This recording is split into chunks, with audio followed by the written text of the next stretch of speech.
Returning to the Crypto Q media channel brings us joy. Salutations, all. We will talk about XRP here. I will also go over some real-life events that have recently occurred.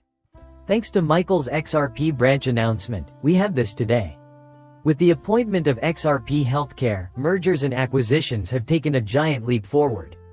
As I indicated in the previous video, the XRP ledger is experiencing significant expansion. The XRP Healthcare project is one of the current ones. Although some have said they have looked into it, the price tag is still very steep. That price will, in my view, fall as XRP Healthcare becomes available in an increasing number of countries. I think this is going to be huge in the grand scheme of things. This is from Zoom, yet many people still don't notice it. Hasbro is a key component of XRP. Concerning the revised schedule for financial systems that Paul apprised us of in the distant past, Justin HSBC is now offering its services to both retail and corporate clients on behalf of China's Digital Yuan CBDC. China intends to leverage the train infrastructure of every BRICS member, especially XRP, as I indicated earlier. Additionally, the links to HSBC are displayed here. One of Ripple's executive chairs, Chris Larsen, joined the HSBC's Technology Advisory Board in January 2017. Tokenized real-world assets and securities were the driving force for HSBC's pursuit of an indirect relationship with Ripple. Given its size, Ripple's presence with trains in every BRICS nation is astounding. There are 59 countries who are interested in joining the BRICS in 2024. As a result of all the countries' efforts to de-dollarize their economies, the BRICS will continue to expand. Russian officials have announced, contrary to the West, the goal of the BRICS countries is to unite them and give everyone an opportunity. As a whole, BRICS is helping to level the playing field. As I indicated earlier, they are not interested in going to war.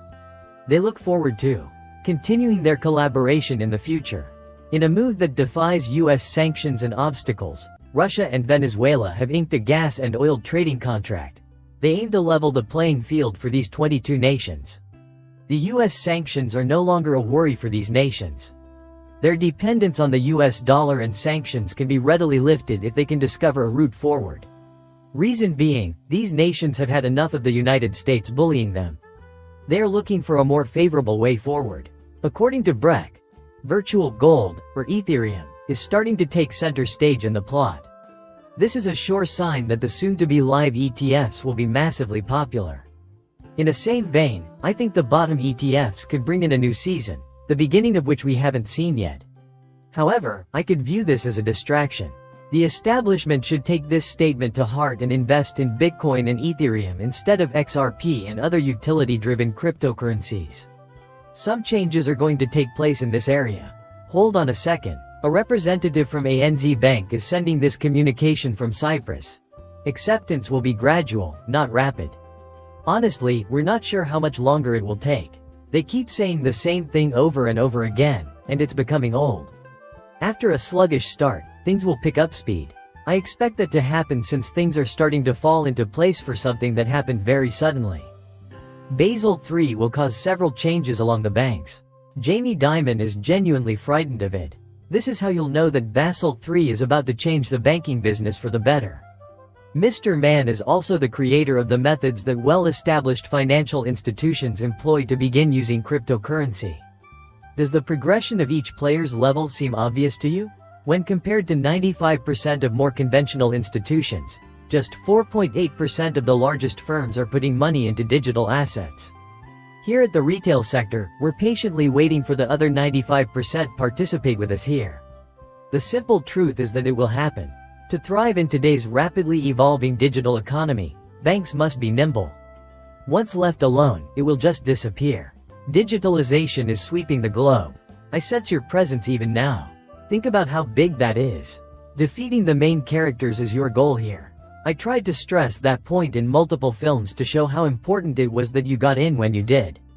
In addition, the price of XRP is currently at an all-time low, so buying some right now would be a steal. It is ridiculously underpriced as compared to where we're going. Failing financial institutions. Moody's has threatened to downgrade 130 regional banks, which would have a devastating effect on those banks. Commercial real estate is a risky investment for banks with a market value between $10 billion and $100 billion. A commenter from a year ago, while we were talking about the commercial real estate, said they were going to rectify it. In fact, they exacerbated the problem instead of improving it. If you look at any YouTube video showing people driving around major cities, you'll see that all the commercial real estate is empty. These areas look completely uninhabited. And it has been going on for a while. And the occurrences persist. Many stores are closing their doors permanently. The days of brick-and-mortar retailers are over. In fact, very few people purchase at actual stores today. When they place an online order, everything they want just shows up at their door. Worst case scenario. Banks with ties to commercial real estate. A year ago, we knew this was going to happen. They intend to speed up the demise of regional banks and the ensuing systemic consolidation by ending BTPFP. The main reason the Fed wanted BTFP and OCE involved was so they could influence when the crash happened. Just like in 2008 and 2020. That is the end of the video. It would mean a lot to me if you could subscribe and like my channel. Thank you so much, leave.